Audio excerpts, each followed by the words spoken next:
monsieur, bonjour et bienvenue dans le JT de la revue fiduciaire. À la une de ce lundi 15 mars, crédit d'impôt en faveur des bailleurs, élection syndicale TPE imminente et Google condamné pour classement trompeur des hébergements touristiques.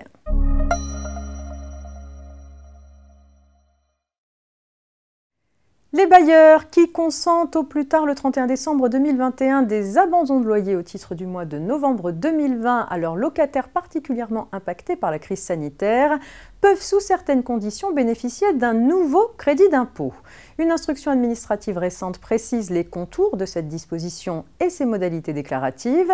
Le crédit d'impôt n'est applicable que si l'abandon de loyer a été consenti à titre définitif à un locataire ayant fait l'objet d'une interdiction d'accueil du public au cours du mois de novembre 2020, y compris s'il a pratiqué ce mois-là le click and collect dans ses locaux.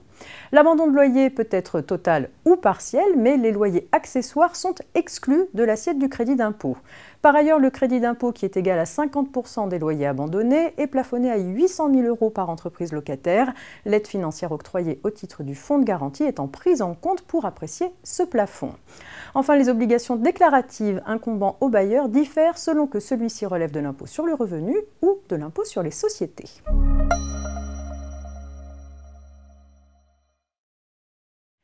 Élection syndicale TPE imminente. Après plusieurs reports à cause de l'épidémie de Covid-19, le scrutin visant à déterminer l'audience syndicale dans les entreprises de moins de 11 salariés va se dérouler du 22 mars au 6 avril 2021. Un décret du 1er mars dernier précise qu'il se déroulera du lundi 22 mars 2021 à 10 h au mardi 6 avril 2021 à 18 h pour le vote électronique. Concernant le vote par correspondance, l'envoi des bulletins de vote se fera du lundi 22 mars 2021 au mardi 6 avril 2021 inclus. Les résultats de ce scrutin, combinés à ceux des élections professionnelles dans les autres entreprises, permettent de déterminer les syndicats représentatifs au niveau des branches et au niveau national et interprofessionnel. Ce scrutin TPE contribue également à déterminer le nombre de sièges attribués aux organisations syndicales pour 4 ans au sein des collèges salariés et des conseils de prud'hommes et au sein des commissions paritaires régionales interprofessionnelles spécifiques aux salariés et aux employeurs des entreprises de moins de 11 salariés.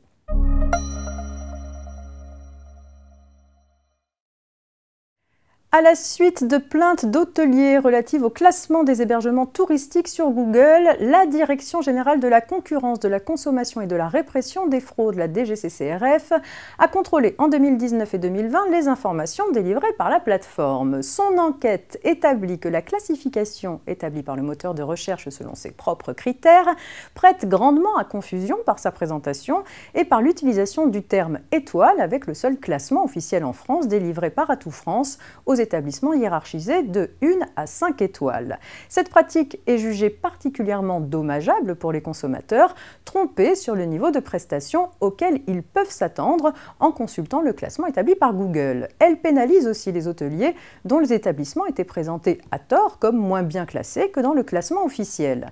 La DGCCRF conclut qu'il s'agit d'une pratique commerciale trompeuse.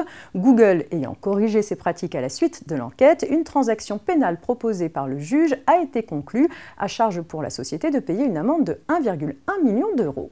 C'est la fin de cette édition. Très belle journée et très bon début de semaine. À demain.